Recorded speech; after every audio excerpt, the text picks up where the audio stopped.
안녕하십니까. 티tan학원 원장 김현철입니다. 자, 오늘은 이제 1월 말인데요. 이제 수능 특강이 출시가 되고 있죠. 이제 수능을 준비하는 고3 재수생 학생들은 EBS라는 것과 1년 동안 뗄래야 뗄 수 없는 그런 관계들이 있을 텐데, 연계의 각 과목별로 어떤 연계의 추이를 보이고, 그리고 연계를 어떻게 어디까지 해야 되는지 이런 부분에 대해 말씀을 좀 드리고자 제가 오늘 영상을 좀 찍어보게 됐습니다. 계속 이제 가이드 영상을 찍을 때마다 말씀드리지만 입시는 상대적입니다. 연계 같은 경우에 더더욱 그렇죠. 제가 여기서 지금 뭔가 드리는 말씀을 드렸을 때 실제 시험을 쳐본 재수생, N수생 같은 경우에는 연계를 체감을 했을 수도 있고 못했을 수도 있고, 그거는 개인차가 다 있는 거기 때문에 상대적인 폭이 큽니다. 그렇지만 기본적으로 이제 이 통계는 과학이기 때문에 입시를 여러 해 겪으면서 학생들과 이제 얘기를 많이 나눠본 제 입장에서 이제 여러분들한테 전달을 좀 드리는 거니까 한번 잘 들어보신다면 도움이 될 거라고 생각합니다.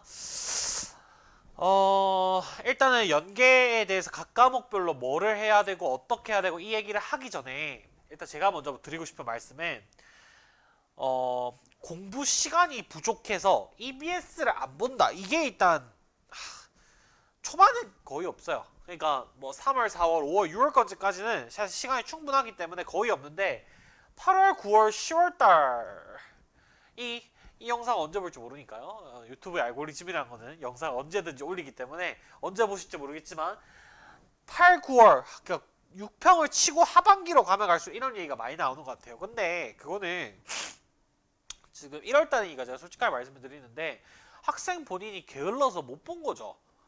그거를 사실 어떻게 보면은 EBS를 안 해도 된다라는 당위로 연결시키는 건 합리화일 뿐이지, 시간이 없어서 연계를 못 본다? 그건 말이 안 된다고 생각합니다. 연계는 그렇잖아요. 그 수능 특강 이제 교재, 여기 수능 특강 교재 있는데 수능 특강 교재에 보면 이게 수능 특강 올해 이제 수능 특 교재예요.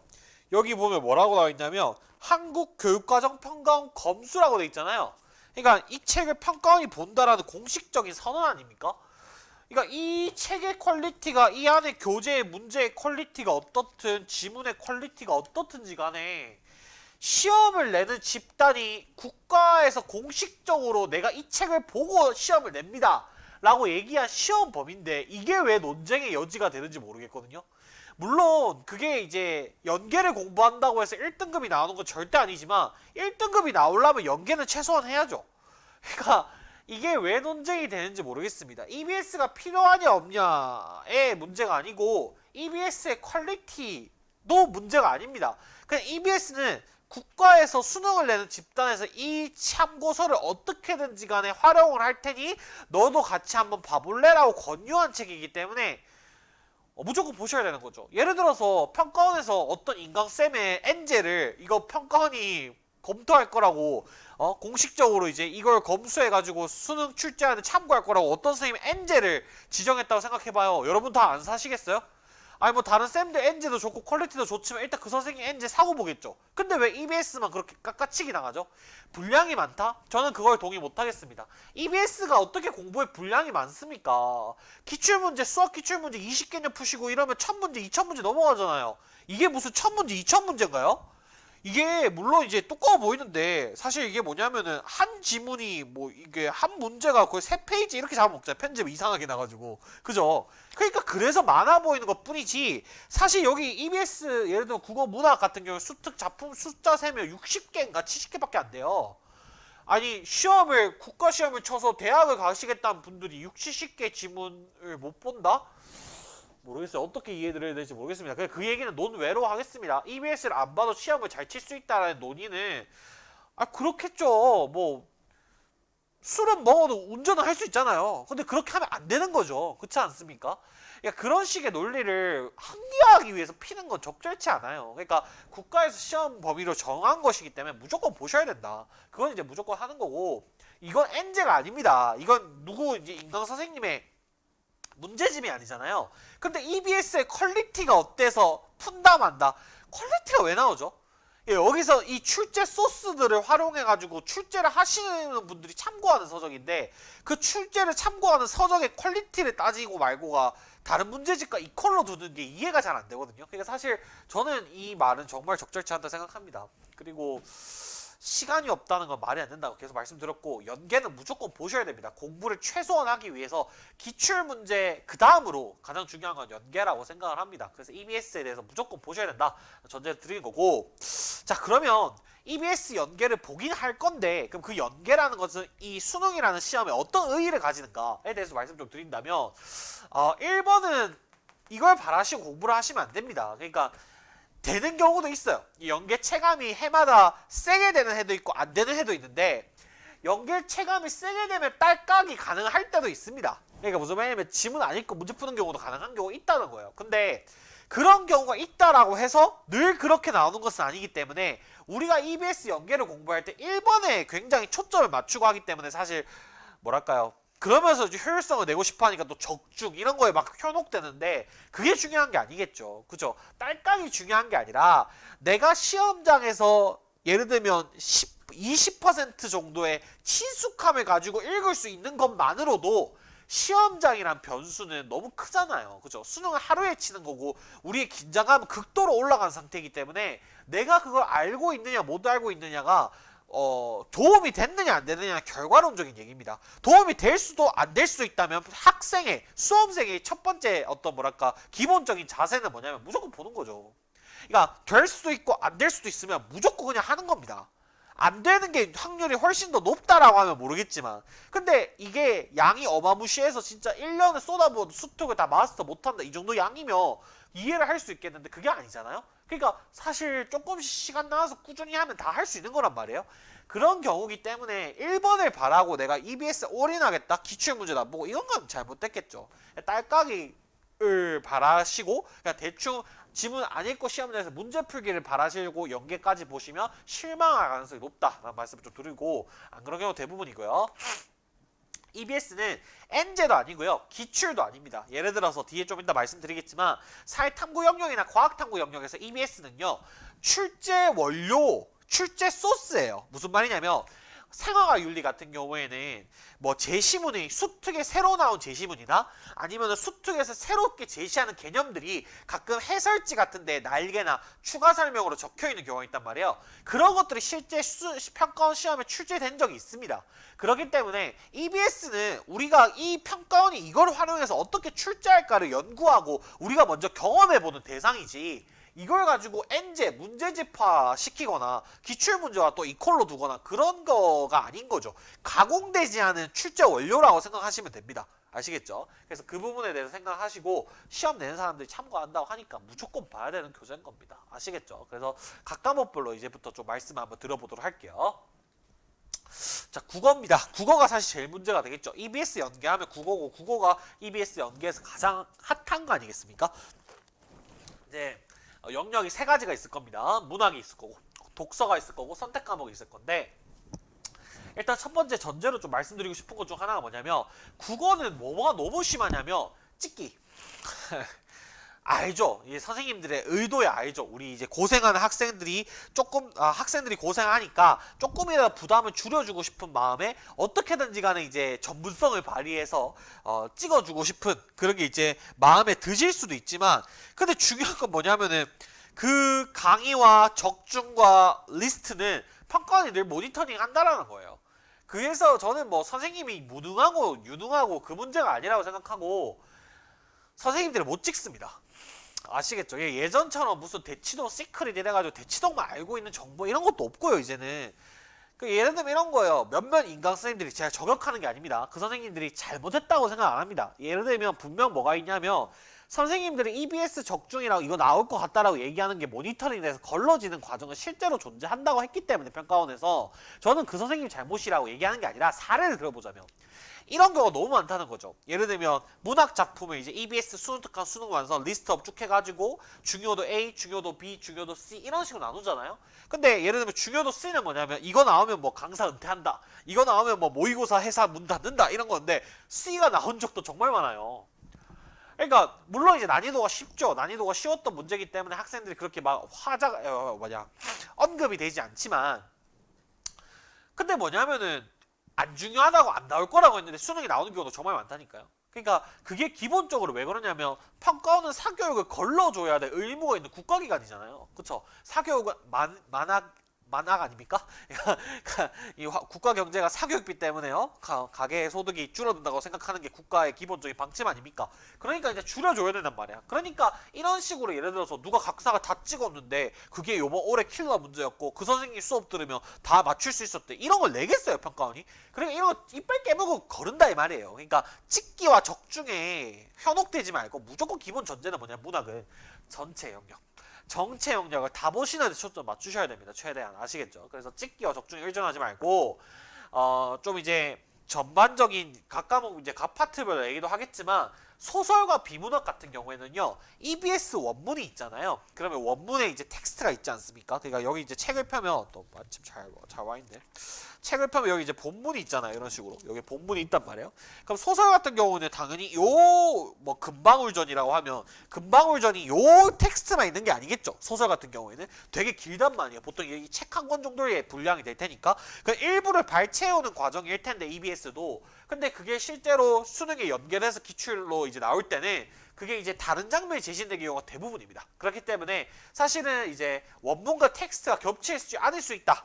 비문학 같은 경우에는 수능 특강에서 지문을 써놓더라도 그게 작년이나 재작년 같은 경우에는 세게 연계가 나왔던 경우에 거의 내용이 흡사한 경우도 되게 많긴 했었는데 근데 이제 그건 뭐 예외적인 사례라고 본다면 원래 이제 방침은 뭐냐면 EBS에 나와 있는 소재와 아이디어를 따와서 라이팅을 다시 하시는 거죠. 그러니까 평가원에서 지문을 출제하실 때 다시 쓰는 거기 때문에 텍스트가 겹치는 것이 아니다. 1대1로. 그래서 그런 부분에 대해서 기본적으로 알고 우리가 EBS를 공부했으면 좋겠고 자, 문학부터 얘기를 한번 해보겠습니다. 문학은 일단 저 생각이 뭐냐면 문학을 안 하는 거는 경우일 수 없는 거예요. 그러니까 EBS 연계 교재를 보는 데 있어서 문학을 안 본다? 아 이거는 그냥 객기죠, 객기. 솔직히 말하면. 그러니까 여기 문학 작품이 다 쉬운 것만 담겨져 있는 게 아니잖아요. 여기 이제 리스트업을 보면 분명 뭐냐면 현대소설이나 아니면 어려운 현대시나 이런 것들이 있어서 그런 것들을 내가 미리 공부를 안 했을 때 만약에 연계돼서 나온다면 틀릴 가능성이 노후하잖아요. 그러니까 그걸 안 본다는 거 객기입니다. 그래서 가끔 이제 선생님들 중에 이제 EBS가 먼저냐 기출이 먼저냐 뭐 이런 얘기해서 뭐 기출 문제를 중요성을 강조하시는 거겠죠. 기출 문제를 안 보면 EBS를 보지 말아라 말이 EBS를 하지 말아란 말로 들리는지 그 말씀은 아닐 거라 생각하고 그렇게 생각하시고도 아닐 텐데 뭐 그런 전제를 늘 까시는 선생님들은 뭐 4등급 이하면 EBS 4등급 이하가 4등급에 머무르고 싶으면 EBS 안 봐도 되겠죠. 근데 1등급은 보죠. 그럼 잘하는 친구들은 보는데 4등급은 안 봐도 된다. 이게 무슨 논리입니까? 야, 물론 기출문제를 거르고 난 다음에 EBS부터 보는 건 아니겠죠. 근데 도대체 얼마나 공부할 시간이 없다고 기출문제를 다 보는데 EBS를 볼 시간이 없다는 겁니까? 이게 말이 안 되는 겁니다. 그러니까 이런 논쟁은 필요가 없는 겁니다. 그냥 다 하셔야 됩니다. 당연한 거 아닙니까? 시험을 준비하는 입장에서 이게 뭐 EBS가 예를 들면 10건이다 이러면 모르겠는데 수능특강 수능 완서 2개밖에 없는데 이거를 못 본다? 아 이건 말이 안 된다고 생각합니다. 그래서 그런 그런 것들은 이제 의미가 없는 얘기라서 스킵을 하고 문학은 기본적으로 원제를 풀어보시는 게 좋을 것 같습니다. 전체 작품 1회독을 하는 데 있어서 분석서가 지금 당장 나와 있지 않잖아요. 지금 1월 말인데 보통 이제 수능 특강 이제 본 교재가 나오고 한 4월 말이나 빠르면 뭐 3월에 내신 분도 계시지만 4월 말이나 5월 말쯤 됐을 때 이제 연계 교재 분석서가 나온단 말이에요. 그래서 제가 생각할 때는 지금부터 1월 달부터 시작해서 3월 달 정도까지 그냥 하루에 10분씩 그냥 10분씩 20분씩 하루에 한 작품 본다 생각하고 꾸준하게 스스로 문제를 1회독을 먼저 해보시는 그런 게 먼저 제일 좋을 거라 생각을 하고요. 그런 다음에 이제 인간가사 쌤들이 EBS 분석서나 아니면 시중에 어떤 모의고사 출판회사 이런 데서 만드는 분석서들이 있잖아요. 그런 것들을 가지고 와서 2회독을 한다라고 생각하시면 될 것 같아요. 그래서 문학은 연계가 실질적으로 정말 많이 되는 영역이고 EBS 국어에서 문학이 가장 핵심적인 연계 요소이기 때문에 문학을 안 본다는 건 있을 수가 없다. 그래서 무조건 보셔야 된다는 말씀을 좀 드리고 싶습니다. 실제로 이제 문학 연계 공부를 하는 데 있어서 내가 수능을 치는 데서 도움을 좀 받으려면 고전시가 고전소설 같은 경우에는 예를 들면 현대의 번역의 수준에 따라서 내가 아는 단어가 만 있을 수도 있지만 모르는 단어가 있을 수도 있죠. 그래서 그런 부분들은 이것들을 무조건 단어 암기를 해주신다라고 생각해 주시면 좋겠고, 소설류 같은 경우에는 이제 아무래도 아까도 말씀드렸다시피 장면이 겹치지 않는 경우가 많다 보니까 이 장면이 겹치지 않았을 때 뭐 예를 들면 염삼석의 3대다 뭐 이런 작품이 있다고 치면, 제가 올해 어떤 작품이 있는지 모르겠습니다. 염삼석의 3대다 있고 하면 3대가 굉장히 이제 인물 구조가 복잡하단 말이에요. 그럼 예를 들면 그런 것들에 대해서 이해를 미리 해놓으면 좋겠죠. 그래서 그런 부분들은 아무래도 EBS 자체를 공부할 때 혼자서 요 교재를 공부할 때는 힘이 들 거고, 인터넷 강의에서 선생님들이 이제 정리해 주시는 것들이 좀 있을 테니까 그런 것들을 정리해 두면 좋을 것 같고요. 현대시류는, 현대시는 그대로 작품이 연계가 되죠. 무슨 말이냐면 현대시를 연계시키겠다 마음을 먹었는데 연계를 시키는데 막 갑자기 현대시를 바꾸거나 그럴 수는 없거든요, 당연히. 그렇기 때문에 이해가 안 가는 구절, 예를 들면 두 번째 줄이 무슨 말인지 모르겠다 이런 부분이 있으면 그런 부분이 없게끔 하는 식으로 공부를 하는 게 일단 가장 중요하지 않겠나 이런 생각이 좀 듭니다. 그래서 문학은 좀 이렇게 공부하시면 좋겠고, 자, 두 번째는 이제 EBS 국어에서 독서 파트인데, 독서가 당연히 뭐 이거에 대해서 기출 문제랑 이 비중을 달면요, 기출 문제를 이길 수 있는 게 어디 있습니까? 없어요. 그런 거 무적 논리를 갖고 오시면 안 되고요. 기출보다 우선순위가 EBS 독서가 아닌 건 분명히 맞지만, 평가원이 재작년인가요? 연계를 굉장히 독서의 지문의 내용을 그대로 가지고 온 적도 6, 9평이 꽤 많았어요. 물론 이제 수능에 뭐 그런 적이 없었다 이렇게 말씀하실 수 있는데, 평가원이 굉장히 독서 내용을 진하게 연계할 때도 되게 있기 때문에 그런 경우가 한 번은 있었다. 그런 경우가 있었다는 이유만으로도 사실 EBS 독서를 볼만하다고 생각을 합니다. 근데 이제 이거에 대해서 뭐 문제 퀄리티는 사실 그렇잖아요. 여기 이제 교재에 실려있는 문제 퀄리티 같은 경우에는 이 문제가 사실은 단기간에, 그죠? 수특을 집필하는 기간이 그렇게 뭐 6월이나 9월이나 수능을 만드는 것처럼 오래 아니면 엄청난 예산을 들여서 만드는 것은 아니기 때문에 사실 단기간에 만드는 문제다 보니까 문제 퀄리티가 조약한 건 사실입니다. 그래서 사실 뭐 EBS 독서를 기출해서 배운 것들을 적용한다는 식으로 문제를 풀면 안 될 거예요. 그건 안 될 건데, 어떤 태도로 독서를 좀 지문을 봐야 되냐면 내가 똑똑해지기 위해서. 그러니까 수능 어떻게 잘 칩니까? 쉽게 얘기하면, 솔직히 말하면 자꾸 학생들이 얕은 수로 막 스킬로 어떻게든 뚫어내려고 하니까 수능이 안 뚫리는데, 쉽게 말씀드리면 똑똑해져야 됩니다. 두뇌가 깨지 않으면 어떻게 수능을 잘 칠 수 있겠습니까? 그렇지 않겠습니까? 그래서 그런 부분들에 있어서 여러 가지 글을 읽어볼 수 있다라는 차원에서의 독서. 그리고 내가 이해가 안 되는 주제가 있을 수 있잖아요. 사람마다 다르겠죠. 어떤 친구는 경제일 수도 있고, 어떤 친구는 과학기술일 수도 있고, 어떤 친구는 뭐 법 지문일 수도 있고, 그런 여러 가지 내가 이해가 안 되는 주제에 대해서 이런 경우도 되게 많거든요. 어떤 아이디어나 개념을 던져놓고 난 다음에 그 아이디어에 대해서 쭉 설명한 게 EBS 원문이라면, 연계로 이제 기출로 낼 때는 1문단에 그와 똑같은 개념을 제시하고 거기서부터 파생되는 개념을, 다른 개념인데 그 개념에 대해서 설명을 쭉 하는 경우가 되게 많기 때문에 만약에 내가 EBS 독서를 공부하는 데 있어서 모르는 파트가 있었다면 그 부분을 공부하는 것 자체가 굉장히 도움이 좀 될 거다라는 말씀을 좀 드리고 싶습니다. 그래서 독서는 내가 똑똑해지기 위해서 지문을 하루에 한 지문, 두 지문씩 꾸준히 봐서 뭐 4월까지 1회독은 하겠다, 이 정도 마음가짐으로 그냥 여유롭게 계속 봐가시면 도움이 되지 않겠나 이런 생각이 좀 듭니다. 실제로 연계를 많이 시키는 경우에는 독서의 내용이 그대로 연계가 되는 경우도 있었기 때문에 그런 경우가 있다라는 것만으로도 우리는 이거를 볼만한 가치가 있다라고 생각을 좀 합니다. 자, 세 번째는 선택 과목인데요. 언어와 매체와, 그리고 난 다음에 화작이겠죠. 언어와 매체와 화작 같은 경우에는 사실은 N제가 막 그렇게 많지는 않잖아요.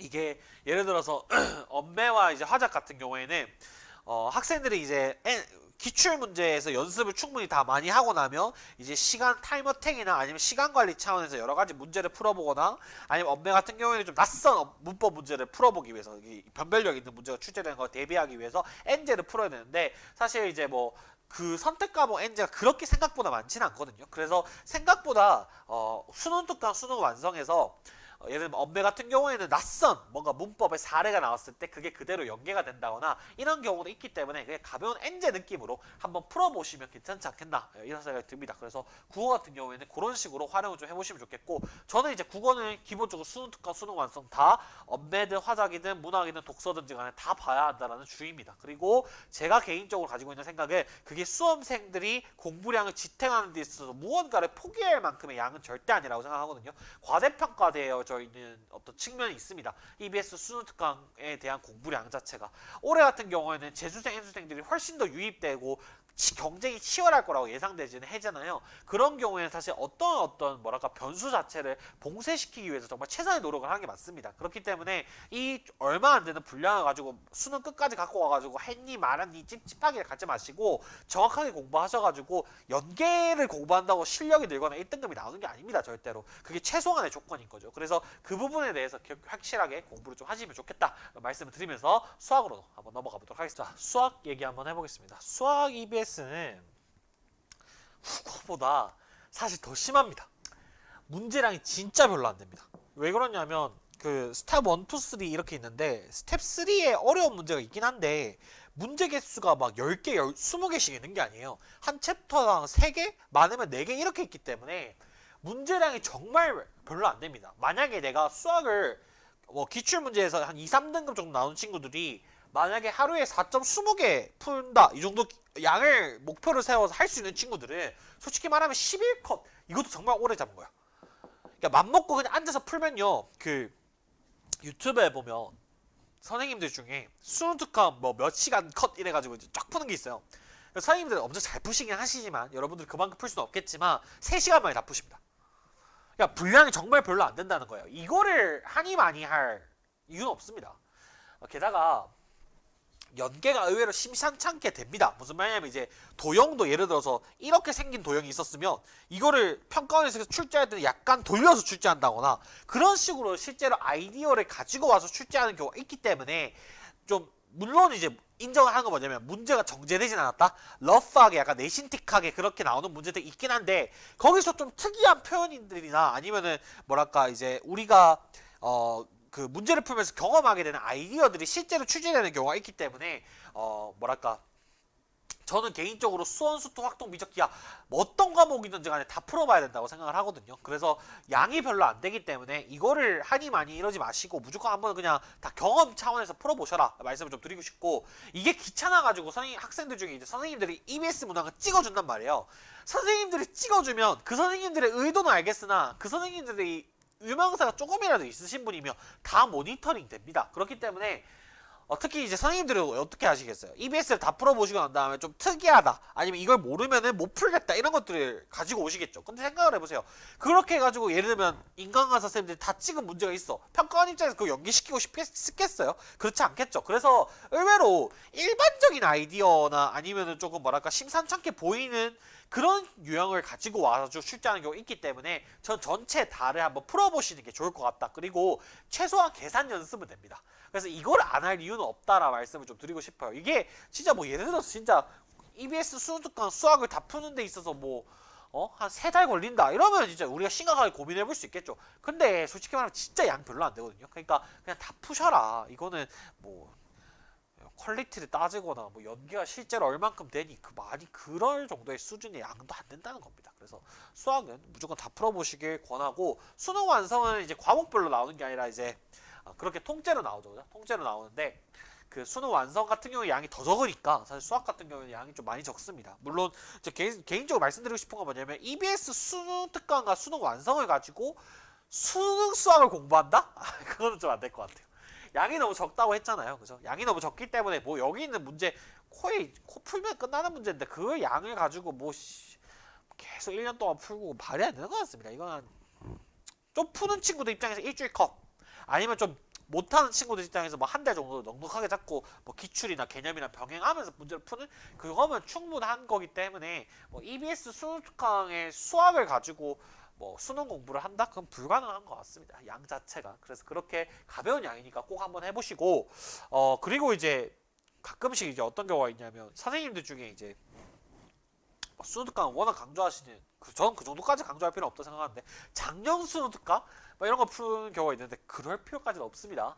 올해 수능 특강, 올해 수능 완성 나오는 것부터 일단 풀어보시고 그게 이제 가장 최우선이 돼야 되지 않겠나 싶습니다. 아시겠죠? 네.